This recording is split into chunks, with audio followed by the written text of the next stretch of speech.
Subscribe చేసేటప్పుడు పక్కనే ఉన్న గంట సింబల్ ను నొక్కి యాక్టివేట్ చేసుకోండి. ఆల్రెడీ సబ్స్క్రైబ్ చేసిన వాళ్ళు కూడా దయచేసి బెల్ బటన్ ను యాక్టివేట్ చేసుకోండి. మీ సాలరీ రాగానే మీరు ఖర్చు పెట్టేస్తున్నారా? అయితే కాస్త ఆగి ముందు మేం చెప్పేది వినండి. జీతం చేతికందగానే మీరు కొన్ని చేయాల్సిన పనులున్నాయి. అవేంటంటే ఇంట్లో సాధారణంగా ఖర్చులు కాకుండా అదనపు ఖర్చులు ఇంట్లో ఏదో ఒక రూపంలో వస్తూ ఉంటాయి. అలాంటప్పుడే మనకి లెక్క తప్పి ఆర్థిక ఇబ్బందులు వస్తాయి. అసలు వీటన్నింటికీ కారణం ఇంట్లోని ప్రతికూలమైన వాతావరణమని జ్యోతిష నిపుణులు అంటున్నారు. అయితే ఈ ప్రతికూలమైన వాతావరణాన్ని తరిమికొట్టడానికి కూడా కొన్ని రెమెడీస్ ఉన్నాయి. అవేంటో ఇప్పుడు తెలుసుకుందాం. నెల జీతం చేతికి రాగానే ముందు ఆ ఇంట్లోని స్త్రీలు ఉప్పు కొనాలట. శనివారం మాత్రం కొనకండి. శుక్రవారం పూట ఉప్పు కొనడం ద్వారా పై ఖర్చులు తగ్గుతాయని పండితులు చెప్తున్నారు.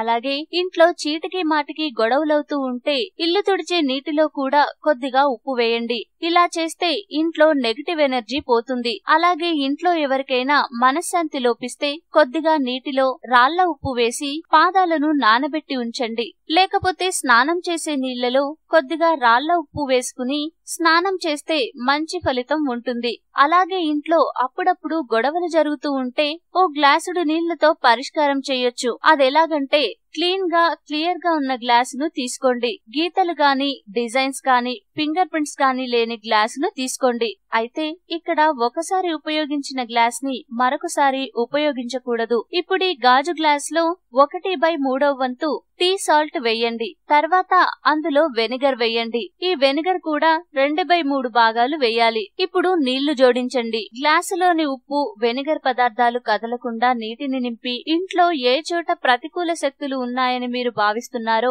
ఆ చోట ఈ నీటి సీసాను ఉంచండి. అయితే ఇక్కడ పాయింట్ ఏంటంటే ఈ గ్లాసును ఎవరికీ తెలియకుండా ఉంచాలి. 24 గంటల తర్వాత ఈ నీటిలో ఎలాంటి మార్పులు లేకుంటే ఆ ఇంట్లో ప్రతికూల శక్తులు లేనట్లే. కానీ ఆ గ్లాసులోని నీరు పచ్చగా కానీ గ్రే కలర్ లో గాని మారితే ప్రతికూల శక్తులున్నట్లు భావించాలి. ఆ నీటిని బాత్రూమ్ లో పారబోసి గ్లాస్ ను క్లీన్ చేయండి.